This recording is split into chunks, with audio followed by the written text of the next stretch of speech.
এটা এক রাতের ঘটনা। রাত তখন প্রায় 1টা বাজে। আমি দেবকীনগর যাওয়ার রাস্তা দিয়ে যাচ্ছিলাম।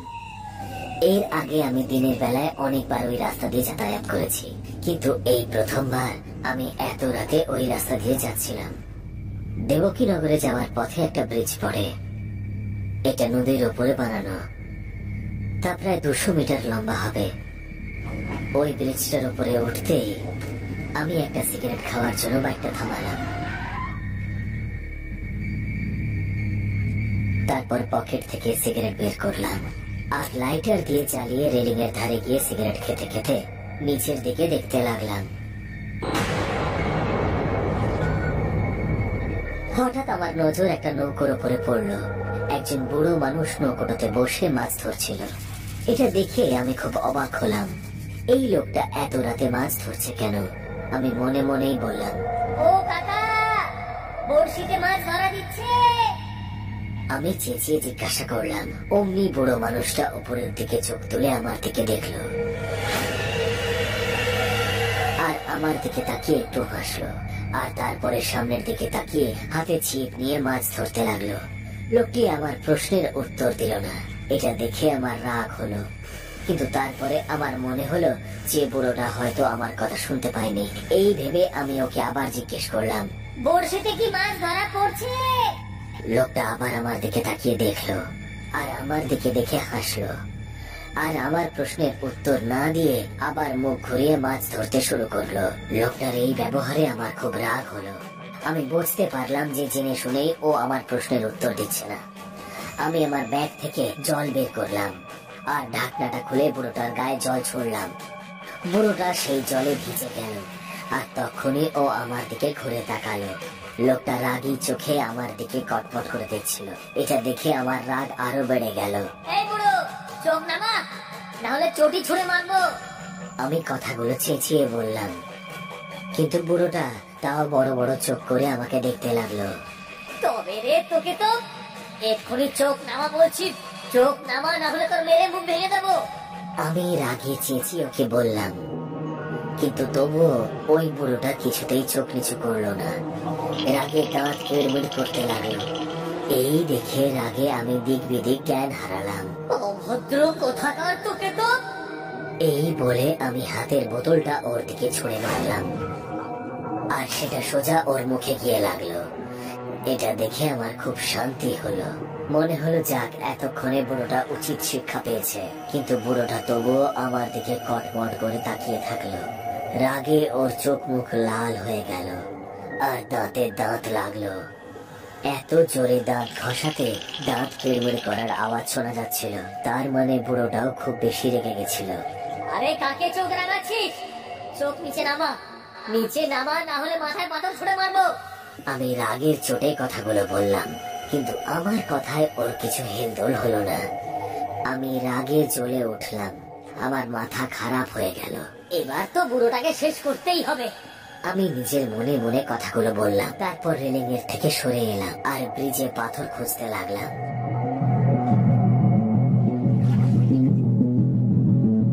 অবশেষে আমি একটা পাথর খুঁজে পেলাম।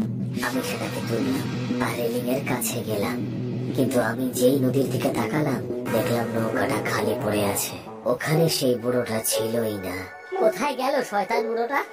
এতক্ষণ তো এখানেই ছিল।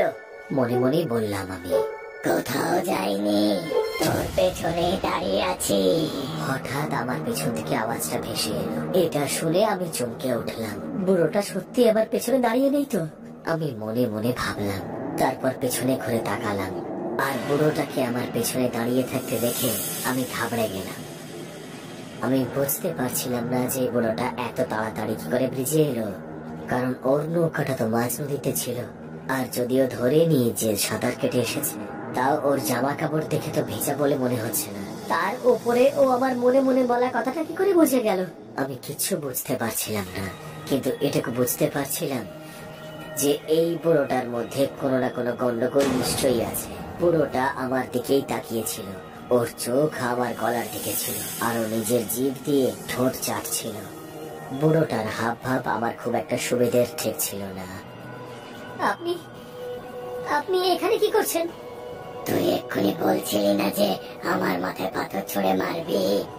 তা আমি ভাবলাম তোর যদি লক্ষ্য ভ্রষ্ট হয়, তাই সোজা তোর পায়ের কাছে চলে এলাম আমি। বুড়োটা আমায় যা বললো তা শুনে আমি চুপচাপ দাঁড়িয়ে থাকলাম। কি হলো, এবার পাথর দিয়ে মারবি না? কথাটা বলে বুড়োটা আমার দিকে এগোতে থাকলো। কাছে আসবে না বলছি, ওখানে দাঁড়াও, না হলে আমি সত্যি পাথর দিয়ে তোমার মাথা ফাটিয়ে দেবো। আমি ওকে বললাম, কিন্তু বুড়োটা থামলো না, বরং লাফ দিয়ে আমার ওপর ঝাঁপিয়ে পড়লো। আমি নিচে পড়ে গেলাম, আর ও আমার ওপর চড়ে বসে দাঁত দিয়ে আমার কানটা কামড়াতে লাগলো।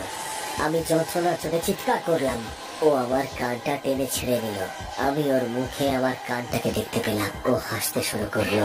আমি খুব ভয় পেয়ে গেলাম, আর আত্মরক্ষার জন্য আমি বুড়োটাকে লাথি মারলাম, আর ও নিচে ছিটকে পড়লো। আমি ক্ষত স্থানে হাত দিলাম, তখন দেখলাম ওখানে কানের কোনো চিহ্নই নেই। আমার হাত রক্তে ভরে গেল। আমার কানের জায়গা থেকে ঝরঝর করে রক্ত পড়তে লাগলো। আমি ওই হিংস্র বুড়োটার দিকে তাকালাম। দেখি ও মানুষকে জঙ্গলি নেকড়ের মতো আমার দিকে তাকিয়ে আছে, আর মন দিয়ে আমার কানটা চিবোচ্ছে। ওর সারা মুখে আমার রক্ত লেগে আছে। এসব দেখে আমারও মাথাটা গরম হয়ে গেল। তারা বুড়ো, আমার কানের বদলে আমি তোর প্রাণ বের করে নেব। আমি চিৎকার করে বললাম। আমার হাতে তখনও পাথরটা ধরা ছিল। আমি সেটা আরো জোরে ধরলাম। আয় এদিকে বুড়ো, আয় এদিকে। আমি চেঁচিয়ে বললাম। কথাটা শুনেই ও ওর মুখের বাকি খাবারটা থু করে ছুঁড়ে ফেললো, আর পশুর মতো দৌড়ে আমার দিকে আসতে লাগলো। যেই ও আমার উপরে ঝাঁপাতে গেল, তখনই আমি আমার হাতের পাথরটা ওর মাথার দিকে তাক করে জোরে ছুঁড়ে মারলাম, আর ও আমার উপরে পড়ে গেল। ওর লাশটা আমার উপরেই পড়েছিল, সারা শরীর বরফের মতো ঠান্ডা। পাথরটা ওর মাথায় ঢুকে গেছিল, আর সেই ক্ষত স্থান দিয়ে রক্ত পড়ছিল। ওর রক্তে আমার শার্ট ভিজে গিয়েছিল। আমি ওকে ধাক্কা মেরে রাস্তায় ফেলে দিলাম। ওর নিঃশ্বাস চেক করে দেখলাম নিঃশ্বাস পড়ছিল না। তার মানে আমি ওকে খুন করে ফেলেছিলাম। কিন্তু আমি কোনো পুলিশের ঝামেলায় জড়াতে চাইছিলাম না। তাই জন্য আমি বুড়োটার লাশটা তুললাম, আর ব্রিজ থেকে নিচে নদীতে ফেলে দিলাম।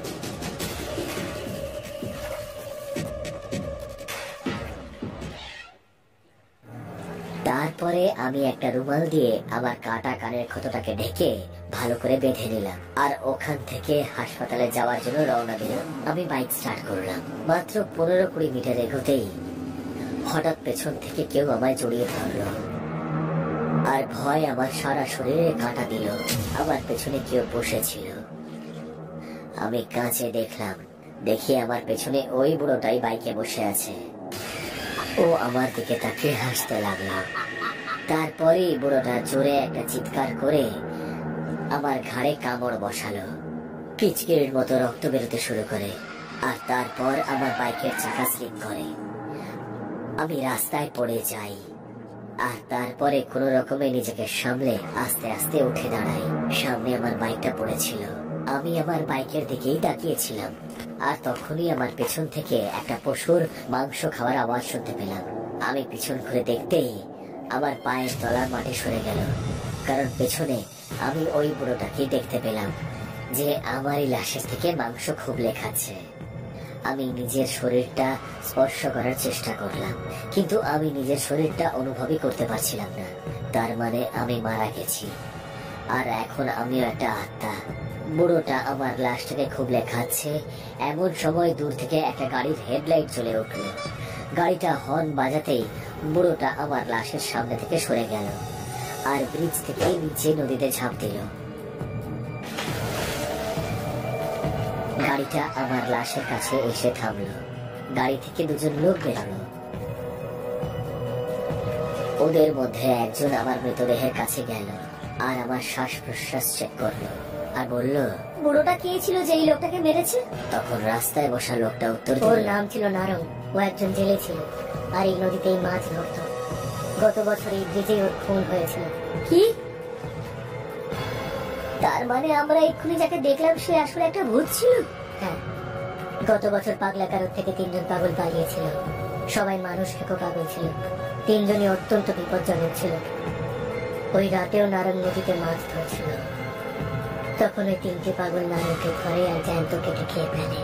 আর তারপরে নারায়ণের টুকরো টাকরা মৃতদেহ, মাংস, হাড় করে সব ব্রিজেই ফেলে রেখে ওরা চলে যায়। নারায়ণের মৃত্যুর পরেও কিছু লোকজন ওকে মাছ ধরতে দেখেছে, কিন্তু ও কারোর কোনো ক্ষতি করতো না। হয়তো নারায়ণ ওই 3 জন পাগলের কাছে নিজের মৃত্যুর প্রতিশোধ নিতে চায়, সেই জন্যই ও মুক্তি পায়নি। আর ও এখনো নিচে নদীতেই আছে, পাগলগুলোর অপেক্ষা করছে। কিন্তু ওই বুড়োটার ভূত এই লোকটাকে কেন মারলো বলো তো? হয়তো এই লোকটা নারায়ণের সাথে পাগলের মতো ব্যবহার করছিল, তাই হয়তো নারায়ণ ভেবেছিল যে ও পাগল, আর তাই ও একেও মেরে ফেলেছে। ওদের কথা শুনে আমার খুব আফসোস হলো, কারণ আমি যদি বুড়োটাকে বিরক্ত না করতাম তাহলে আমি মরতাম না। আর সেই দিন থেকে আমি এই ব্রিজেই বসে আছি। রাত নামলেই আমার দিন শুরু হয়, আর আমি শুধু রাতে ব্রিজ দিয়ে চলাচল করা গাড়িগুলোর দিকে তাকিয়ে থাকি।